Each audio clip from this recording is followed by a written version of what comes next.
qabannee gabaatti dhiyaachuu barbaanna namni waan barbaade dhabuu akka dhabu hin feenu namni tokko waan kana barbaade yoo jedhee nama barbaade sani bakka inni jirutti geessuudha bakka inni jirutti isaan ga'uudha kana kaayyoon keenya kanaafi kanatti adeemaa jirra amma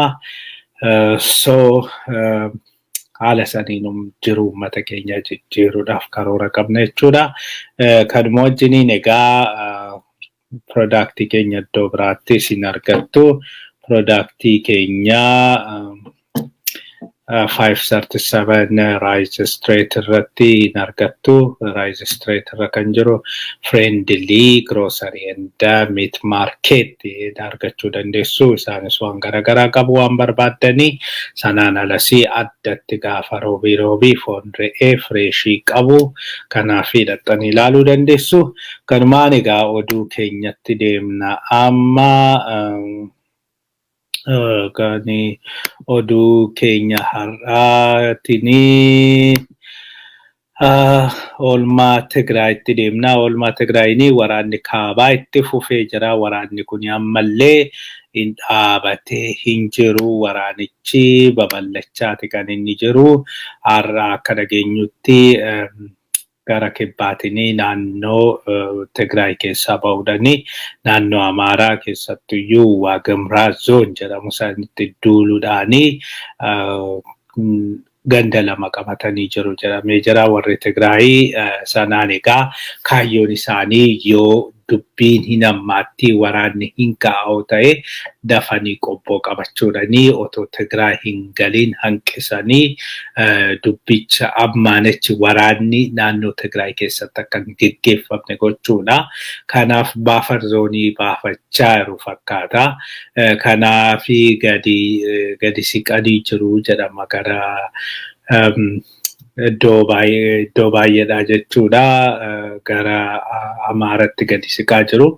Gama biraatiin gara Tigraayitti gara Afaaritti siqaa galanii jiru.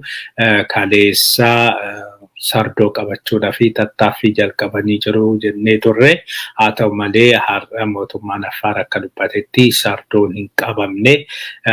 Sochiin isaanii yookiin immoo yaaliin isaanii sardoo qabachuudhaaf godhanis akka milkaa'inidha kan dubbate. Kanuma wajjin wal qabatee waraanni kuni gara biraa waan biraa dhalaa jira. Walitti bu'iinsaa fi wal qoqqoodinsa uumaa jira. Keessattuyyuu gara warra biyya bulchuutini kana oduu Oromiyaa keessatti dhiyeessina. Haa ta'u malee kan takkaa ta'ee hin beekne fi agammaa diinummaa wal ilaalanii amma warri Amaaraa tokko aktivistoonni Amaaraa tokko waamicha dhiyeessuu jalqabanii jiru. Nuti durumaayyuu tokko ummanni tokko ummata seemiti ummanni seemii tokko ta'ee Tigree fi Amaarri tokko ta'ee achi ammaanitti waliin deemuu qabna, waliin bobba'uu qabna, araaramuu qabna waan jiru dubbiidhaan fixannee jaarsummaadhaan fixannee badii ga'illee kaasaa kaffallee beenyadhaani walii haa gallu kan jedhutu jira. Yaada akkasii kana namoota muraasatu dhiyeesse garuu namoonni dhiyeessan kuni guyyaa 3 guyyaa 4 dura warra Tigraay balaaleffachaati. Wayyaaniin akkas gootee badiidha. Wayyaaniin nama nyaatti maal jedhan engadduma warri isaan akkas godhanii amma garuu sana immoo jijjiiranii nuti tokko ta'uu qabna jechaa jiru. Waan akkasii kun iddoo baay'eedha. Sagaleen kun dhaga'amuu jalqabee jira jedhama. Haa ta'u malee haalli jiru baay'ee rakkisaadha jedhama. Haalli jiru akkasitti warri Tigraay callisanii lafaa kaanii waan kana keessa galanii miti. Callisanii lafaa kaaniis wanta callisanii lafaa kaanii egaa araara waan jedhamu hin jiru. Waan hunduyyuu pirinsipiliidhaan deema. Kanumaan gara oolmaa Oromiyaatti ceenaa. Oolmaa Oromiyaatiin karaani Bahar Daarii Finfinnee cufamee olee jedhamee jira. Karaan Bahar Daarii fi Finfinnee geessu kan inni cufamee fi konkolaachisaan tokko konkolaataa fe'aa cilee fe'ee deemu achi keessatti laga Abbaay keessatti jechuudha. Achi keessatti ajjeefamee konkolaatichi siiqilee bu'ee argamu isaatiin namni kun kan ajjeefame hidhattootani jedhameeti. Achiin booda hidhattoonni karaa sana cufanii oolanii kanarraa kan ka'e karaan suni sa'aatii 12 ol erga cufameen booda amma gadhiifamee jira jedhama. Amma achiin darbuu jalqabanii jiru jedhama. Haa ta'u malee achi keessaa akka dhaga'amutti gamaa dhufanii erga kuni dhaga'ameen booda gamaa dhufanii milishoonni naannoo Oromiyaatti galuudhani manneen gubanii jiru kan jedhamu oduu tokko dhageenyee jirra. Oduun nu ga'ee jira. Egaa kanarraa kan ka'e amma walgaarreffannaa hamaatu mata jidduu jira. Gamaa gamanatti wal ilaalutu jira. Keessattuyyuu kana hin goone jechuudhani komachuutu jira. Kuni rakkoo biraa dhaluudhaaf deema fakkaata. Walitti bu'iinsa saba jidduutti uumuudhaaf namoonni tattaafachaa jiran jiru. Kanaaf namoonni kuni yeroodhaan lakki jedhamuu qabu. Waan isaan akka ibiddaan taphachuutti kan isaan ilaalaa jirani. Kana duras warra kanaadha.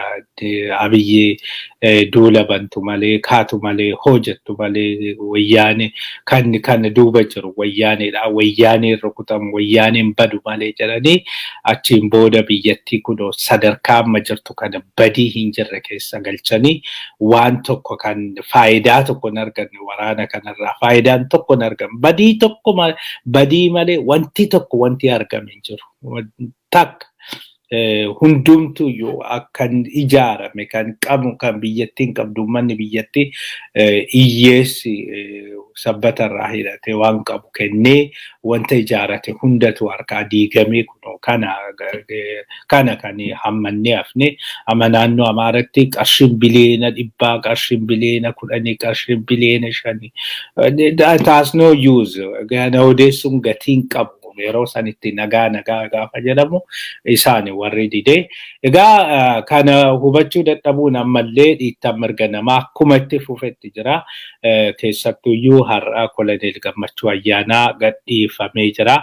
Koloneel Gammachuu Ayyaanaa egaa haa ba'u jedhamee manni murtii murteesseera.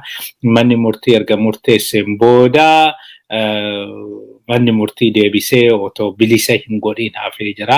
Manni murtii bilisa akka galu maatii isaatti akka galu gochuu hin dandeenye.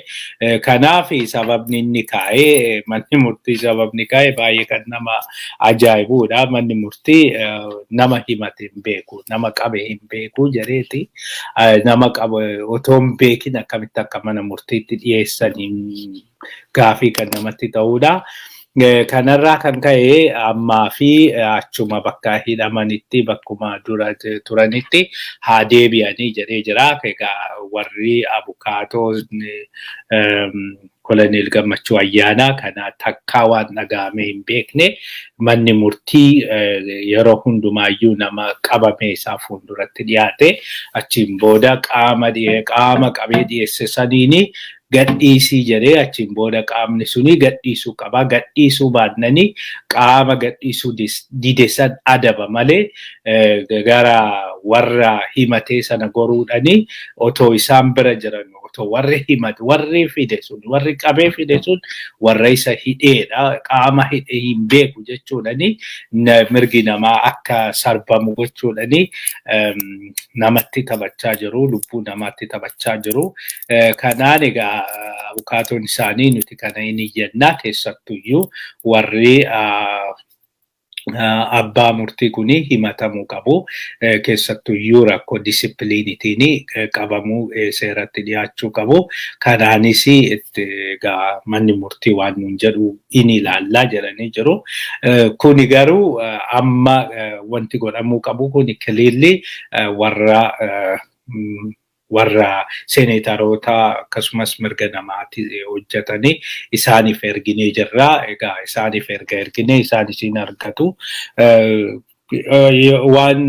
Waan guddaa miti waanuma gaarii hojjetanii warri Ameerikaa kun booda irratti dhufnaa amma waan baasan kana keessatti kunis jira, kunis kaa'amee jira. Waa'een Oromoo sirriitti gadi fageenyaaf hubataniiti hundumaa akka hammatu godhanii kan baasanii. Kanaafi adabbii ofitti dabalu malee adabbii ofirraan hir'isanii.